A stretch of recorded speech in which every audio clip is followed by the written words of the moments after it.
small little group here today, so we'll definitely open up for questions at the end. I want to start the event today by showing a beautiful video, a professional video of Jessie Fry in action doing a pop song. Is this an original composition? Yeah. Yeah. Okay, that's what I thought. So this It's is a song I did with my friend. His artist name is Time Cop 1983. And yeah. it's an electronic 80s pop song, but we did an acoustic version of it with my band. So It's really lovely. So we're going to start with a 3-minute video of her. If a couple people come in during, then that's great too. But here we go. Let me know, Sabrina, if you can see this video.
Okay.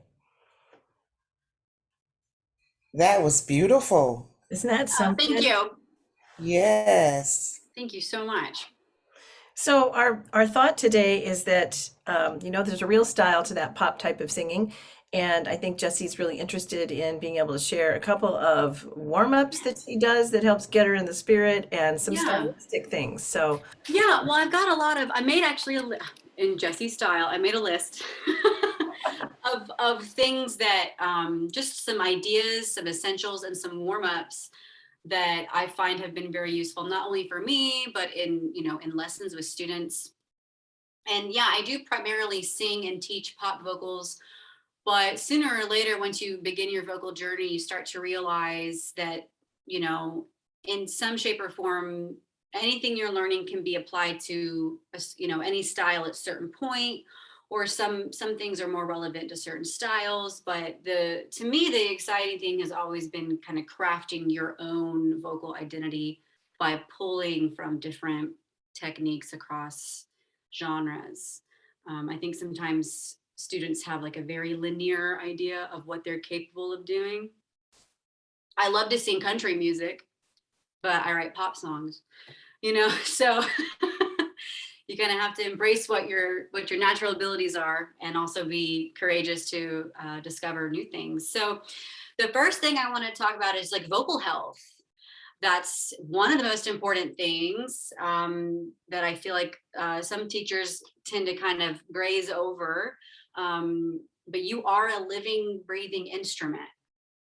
I mean, think about that for a second. You're not the guitar or the piano is an external instrument to you. As a singer, you are the instrument. And so I think everything from hydration, proper technique, what you're eating, how you're warming up, those things over time will contribute to your vocal longevity. No, sir. Oh, fuck! Okay. I wonder if they could be removed from the. My fucking wiener, bruh. Okay. Wow. You're muted, Kate. Apologies, I've never had that happen before. I guess they must be trolls, is what they call them, internet Yeah, trolls. must be. Yeah. Really? Wow.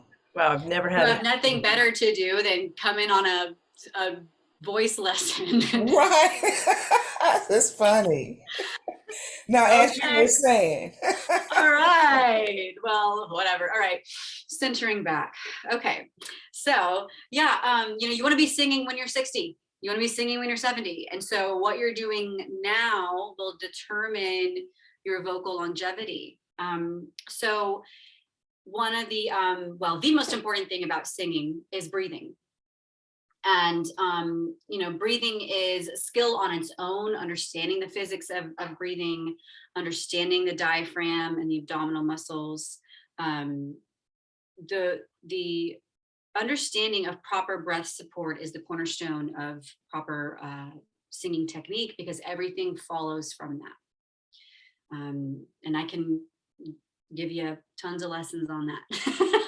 I could there are times when lessons focus purely on the breathing technique, because for new singers, it's a totally different feeling, deep breathing for singing and understanding the muscle groups.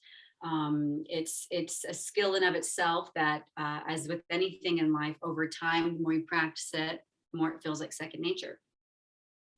One of my favorite things to teach, especially in pop music, is understanding the importance of vowels, vowel work. I really believe that, and consonants, but in this case, I'll just kind of focus on vowels. It can either make or break your intention. And what I mean by that is, if you're singing an E, an E tends to be very kind of narrow E, and what you could call maybe splatty. And so there's a way to sing E, where it still sounds like an E to the listener, but you're controlling the shape so that it's not E, doesn't get really smiley, right? E, you can hear all of a sudden, because I'm not properly placed here, everything else is suffering because my larynx is tight. So vowel work alone and understanding how to make the vowel work for you is so important with any kind of style you're singing. And one of the most common things I work with singers on is making sure they're opening their mouth enough. It's like the most common, I'm almost noticing that people have more difficulty remembering to open and express fully, more so than they do understand breathing. Which brings me to my next essential, which is your mental and emotional relationship with your voice. So your nerves, your fears, your confidence, these emotions will, directly affect your voice. So for instance, if you are new to singing and it's your first lesson with me, there are times when the student is quite visibly nervous and, this very small shape, and they're scared. And so something that I feel is one of my strengths is opening up a safe place in the lesson to talk about their nerves, to talk about how, hey, you're scared to sing and that's okay, but do you notice how it's affecting the ability for you to open your mouth fully? Right? So you can see now how all these things kind of go together, right? If you're nervous, you're less likely to fully engage your body with proper technique. So one thing I find interesting about the mental and emotional relationship with voice is that, people are afraid to make a mistake, or they're afraid they're going to sound bad. And as a voice teacher, I don't even really hear things as sounding bad anymore. It's just more like, oh, this is where this person needs some help. This is where they're struggling and they just need to be shown a different way to do it. Or ultimately, really, students just need a safe space with a teacher where it's viewed as work and it's viewed as a journey versus this like anxious driven performance anxiety that I think kind of unfortunately takes hold of, takes away from the work that could be done when you're inhibited by fear. And that could even go so far back as to, I'm afraid what people think of me. I'm afraid of people judging me. The voice will respond to those emotions. And so besides songwriting and teaching people how to sing their own songs, I love working with the emotional headspace of the singer, especially young teenagers, seeing them fulfill their potential and come so far from where they were. It's so rewarding. So let's get into some of my favorite warm-ups. One of my favorite warm-ups is a lip trill. Sometimes it's called a bubble. I call it a bubble. It's kind of just like a fun slang word for it. I don't know if this is going to come across in Zoom. Sometimes the speed of it doesn't really like catch up with it, but a lip trill on one note sounds like this. Yeah, exactly. I can see Sabrina over there. So what a lip trill is, we're going to go on a 5-tone scale.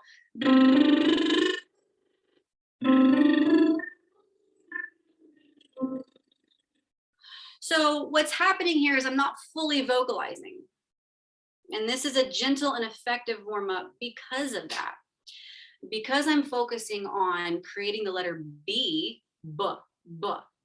And at the same time, I am pushing the air out to sustain that. What it's doing is providing me a gentle and effective way of warming up. I mean, I warm up with a lip trill every time. Gosh, it's the way I start a warm up. I'll do a lip trill for about 10 or 15 minutes sometimes. And it's really cool because sometimes you can sing a little bit higher than you maybe normally would be able to right off the bat if you were just to fully vocalize. So I love the lip trill. Only thing about it is a little tricky to get the mechanics down. Yeah. It's a little tricky at first, but once you have it, you got it, and it's so amazing. Another warm up, this is kind of a looser example, but I love any kind of chest voice exercise that really helps you bloom into the notes. This is purely from a either warm up or range extension perspective, where you're really accessing the buzziness of your chest voice. And so, for instance, I'm going to be down here.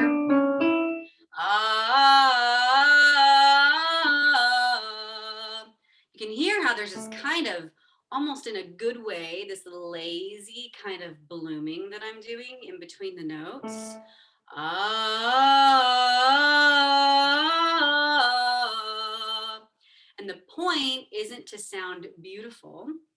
The point is to give you an opportunity to have a very open vowel and really sing into that vowel where you're feeling that buzz of your chest voice.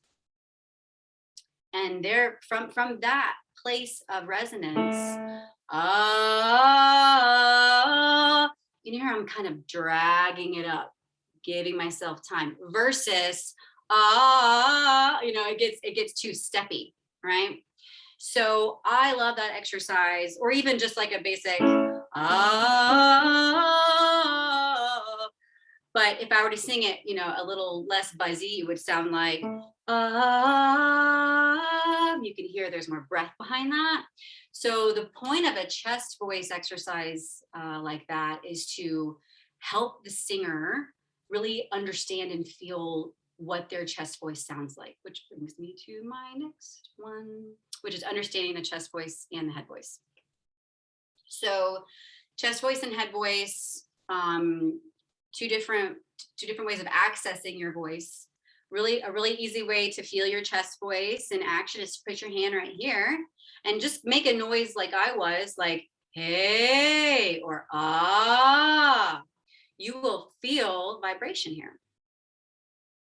Okay, so if you put your hands on your face, we're gonna make it sound like an owl. So if you say woo, woo, you should feel a little bit of vibration in the face. Okay, now what I want you to do is make that same noise, but have your hand on your chest, and you should feel little to no vibration here. Woo, woo. It should almost be like hollow.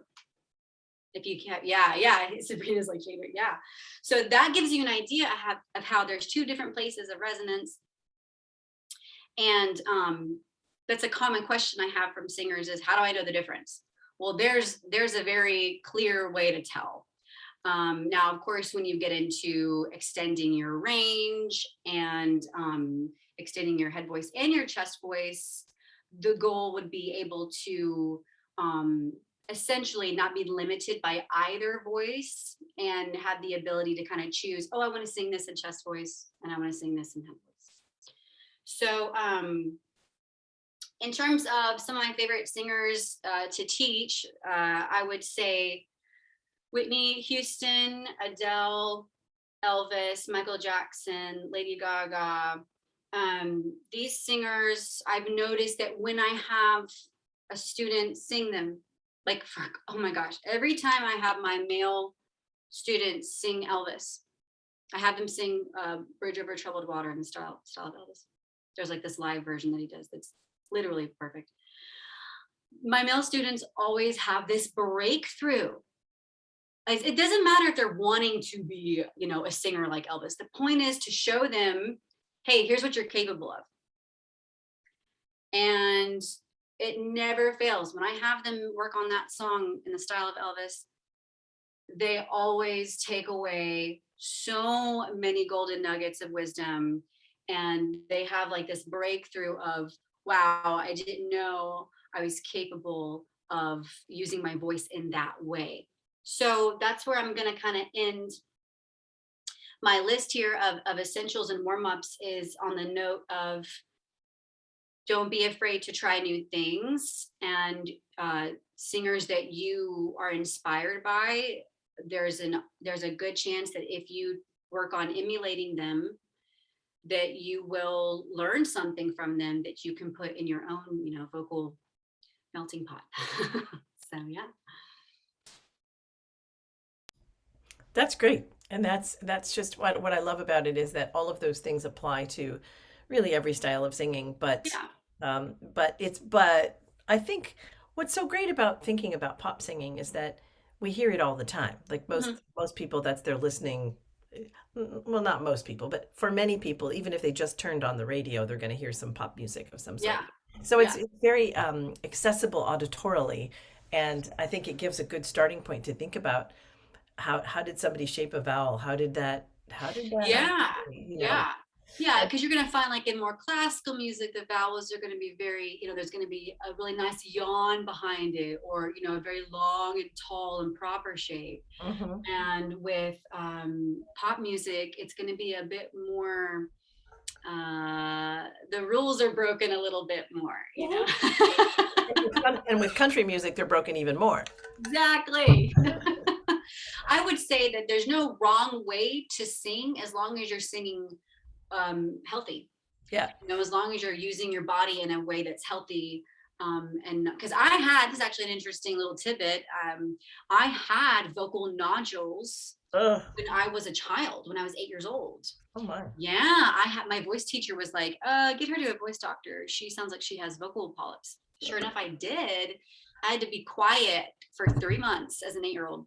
Oh my. To get rid of them. But I mean, I knew I was put here to sing. And so I was like, I'm doing it, Mom. I'm not going to talk. I walked around with a pen and paper. Wow. And Yeah. they healed themselves. You didn't have to have surgery. They healed. Thank goodness. And so I kind of use that as an example of, it can happen. Yep. Damage can happen. And it's important to be aware of that, because you only have one set of vocal folds. I know. It's incredible. Well, Sabrina, since you're here and you're interested, I'd love to have you unmute yourself and ask Jessie any questions while you have a chance. Yeah, when she was talking about, that's one of my main deals is the breathing on certain songs. And I find myself sometimes getting out of breath. And I like a lot of pop songs as well. I like gospel, I like pop, jazz, whatever, Adele, the ones that you spoke of, Whitney Houston is my favorite. Adele, I liked Karen Carpenter. I don't know if you even knew her. Oh yeah. Okay, I don't know, I don't. Yeah.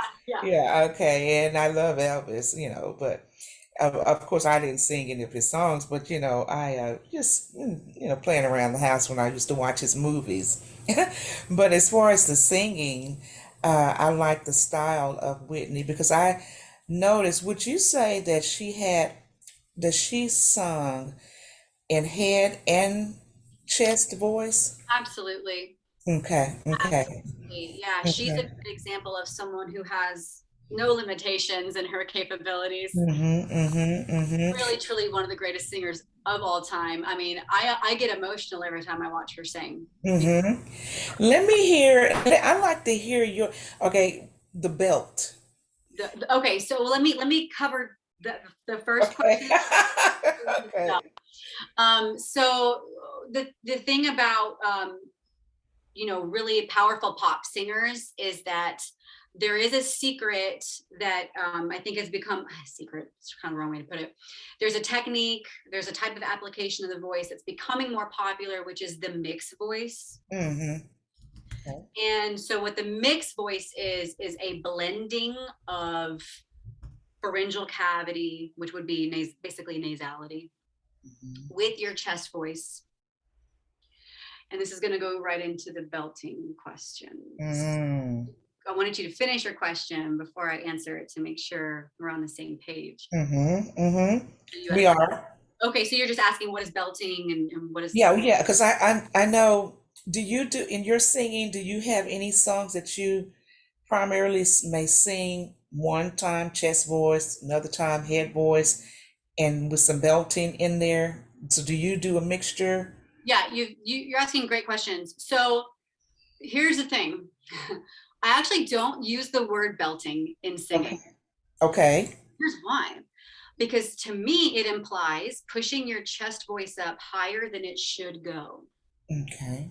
So everyone's range, no matter where your range is, has a limit of where your chest voice can go. Now you can extend that range. So like for me, and I'm a little under the weather, so you gotta excuse me. But like my chest voice, I'm basically kind of an alto, sort of mezzo soprano. You can kind of hear my lower squeaky voice, but like go go go go go go go go go. You can hear how that top note. That's my legit chest voice, right? Okay. But anything after that, like on a good day, I could probably go to a C. But I know that if I try to push past that, for me, I'm maybe running running into trouble, right? So what I do is, instead of belting, which is pushing my chest voice higher than I've trained it to go, than my body is comfortable going, I use my mixed voice. Okay. So I'm going to use a little bit of nose and see if you can hear. So I'll do like legit chest. Go, go, go, go, go, go, go. And it's kind of heavy. Mhm. Like, I don't really like the way that sounds. It's not bad, but just being me, I can feel that it's a little, it sounds heavy. Okay. It's working a little too hard to do it. So now I'm going to add my nose. Go, go, go, go, go, go, go. Mhm. And now it's got a little bit more sweetness to it. Mhm. Got something else added to it, which was my nose. But to the layman, it's going to sound like chest voice. Okay. So instead of this happening, go, go, go, go, that right there, Yeah. right? Mhm. Yeah. I'm getting some help from this to alleviate tension. Okay. Mhm. Makes sense. I'm adding in some nasality. I'm blending it. I'm mixing it so that I can sing higher, but do it in a healthy way and not kill my voice. And it doesn't really matter to the audience because they don't know the difference anyway. And it still sounds like chest voice. Mhm. So that's kind of someone like Whitney Houston, she uses, I'm not really sure exactly where her chest voice kind of tops out, but I guarantee you she's using in all of her songs at one point or another. She's in mix at some point, chest at some point, head voice at some point. Mhm. And so it's kind of also about like, what is the melody calling for? You know, Mhm. like, is the melody calling for me to sing this in head voice? Should I be attempting to do this in my chest voice? Mhm. You can always be creative, but I feel like the melody is also a good way to make choices about how you're choosing to sing something. Okay. Makes sense. Yeah. Mhm. Mhm. And I actually was a choir director and singer myself for a very long time, and one of the things I think that is tricky is that you first have to do the experimentation with your own voice to find out where those edges are. You Mhm. know, when you're singing a scale and all of a sudden it sounds weird and you can hear it like literally like click flip into the head voice, right? So Mhm. then you start to understand where is that boundary where I'm going to need to learn how to mix it. And it definitely takes a while to experiment. Yeah. And then you'll learn that you have several notes where you can make the choice that she's talking about. Yeah. You'll have about a range of maybe 3 to 5 pitches where you could choose, okay, and you heard it in her pop song. Like she had some Mhm. really nice flipped into some head voice tones on purpose for what she was doing with the melody. She Mhm. probably could have sung it the other way. So Yeah. as you mentioned, Yeah. and it's starting to understand that space where you first of all find it and then learn what it feels like and then start making the choices. Mhm. Mhm. Yeah, making the choices and also like accepting what you're capable of. You know, there's a lot of singers, I won't name names, but there's a lot of popular singers who, in my opinion, are over singing Mhm. and they are not going to have a voice when they're 60. Yeah. Yeah. I've seen singers have to stop in the middle of a show and say, I'm sorry, I can't finish the song. Mhm. My voice can't do this. And I'm like, then what are you doing in your head voice way up, or excuse me, in your chest voice way up here? Mhm. Mhm. Yeah. I think it's about that Not too. you. Yeah. After a We few live in this. years. Yeah. After a Yeah, few we live in years, you won't have a voice. exactly, and especially for female pop singers, I think we're expected to hit the Mhm. highest note, the hardest note every single Mhm. time, or you're not really a good singer. Right. And I'm Right. like, Elvis, I think he had a 3-octave range. Mhm. Um, and he didn't have like the most.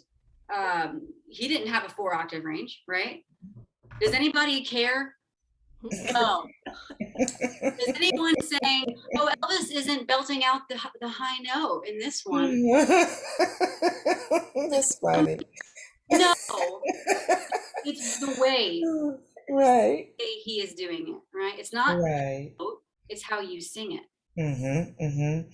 Because I was telling you I have a range. I have a range, but I don't. How do I want to say this? At times, I find myself being shy when I'm singing. Mhm. People like to hear me sing, but then sometimes you feel, I see, the confidence level, I guess, well, what are they thinking? What are they, Absolutely. but you get good feedback and people request and want to hear and do this and that, but Yeah, then myself is not like, oh, I'm the best, whatever. I still have those moments of, okay, I'm a little shy. And I think that kind of uh make me kind of stand back a little bit, not give it everything absolutely. that I probably could, Yes. you know. And that's part of being human. Okay. That's part of being human. And I think what I would say to uncover that is what are some of the reasons that you might feel that way? Hmm. Well, ultimately, it's probably because you care and you want to do a good job because you love Hmm. to sing. Hmm. You want to share your gift with people. And so, Hmm. Well, the other thing too is that it depends on how often you have the opportunity to sing for others, yeah, that's right? what I was going to say is that you'll get confidence the more experience Exactly. you have. Hmm. But I still, I'm not going to lie, I still get nervous. I've been singing since I was 8 and I've been teaching for 15 years or so. I still get nervous about certain things when I sing. It's Okay. one. Okay. There's things about my voice as a live singer I'd like to improve upon. And that's Hmm. kind of the whole point is that when you are the living, breathing instrument, there's a lot of factors that play into your whether the performance is successful or not, right? Hmm. Hmm. What did you eat last night? Did you eat a bunch of fast food? Well, you're probably not gonna feel very good when you sing this morning. You know what I mean? Like it everything plays into it. Hmm. But what I really like to coach my students with is sing from the place of joy, learning to sing from that place of joy. You Hmm. love singing, right? That's why Hmm. you do it. People might have different reasons for why they love it, but at the end of the day, especially when a student is really shy but they still show up to the lesson and they're like, I'm sorry, Jesse, I'm terrified. It's like, hey, you can be terrified, that's okay, that will go away. You're here, which is the most important thing. It means there's that spark inside of you is reaching out saying I want to. Hmm. And we learn to the confidence and the self-esteem, again creating a safe space for that, and really just learning to sing from a place of joy, I think kind of helps overcome the fear of judgment and all the other anxieties that can come along with it. Hmm. Hmm. Okay. Yeah. Because I sing at church. Well, that's good. That gives you And yeah, experience, yeah, right? yeah. And then I also different ones had requests, for me to sing for funerals, weddings, Hmm. Hmm. different things like that. And I remember when I was in high school and in school, the stage felt so good when you were on the stage, away from everybody. Mhm. But when like in church, when you're up close and you can see their eyes, so I said I need just to stop looking at people, even though they like it, but I don't know what I don't know what that is. I don't know. I think I know what you're talking about. I think that addressing it is the first thing, Mhm. okay, this is how I'm feeling. And then honestly challenging yourself to look them in the eye. Yes. Okay. Yeah. I And thought then about in that. that This. moment, and then Yeah. you realize, oh, this ain't that bad. This is a lot more fun to engage. Mm-hmm. I Mm-hmm. get, I'm not kidding. If there are 5 people in the audience, I am a nervous wreck. Mm-hmm. If there are 500 people in the audience, I'm Mm-hmm. like, yeah, let's go. Yes. Mm-hmm. So there's just something about like maybe the intimacy that it is when you're connecting with the audience or whatever, but also just kind of fake it until you make it. Just Right. make yourself do it. What's Sounds good. That's what's the right. worst that's gonna happen? Mm-hmm. No, if you Mm-hmm. mess up, no one notices anyway. So Mm-hmm. it's you know, And instead of worrying about the judgment that they might have when you're looking them in the eye, think about singing to them. Mhm. Yes. Okay. That So sounds good. that Yeah. you're actually delivering that message right to that person. And if Mm-hmm. it's, at the beginning, if it's too daunting, of course, one of the great tricks is to look just above their heads, Mm-hmm. just because they think that you're looking at them. Mm-hmm. And that's a great foil for having it feel, and if you might not be quite ready to look somebody in the eye and deliver that song, you can practice, especially because you're doing it at church. You can Mm-hmm. practice all of those techniques and sort of see what one kind of works. Mm-hmm. Mm-hmm. Well, Okay. I don't want to keep Jesse too much longer. We've gone Okay. beyond our Clock was promised. silly. So But Sabrina, what is your doctorate in? Educational psychology. Oh, that's amazing. That's Mm-hmm. great. Well, Mm-hmm. thank you so much for coming today. Thank And you. and I know that you're hooked up with Tunelark, so if you want to take lessons with Jesse, just let us know. I will. Thank you. Appreciate that.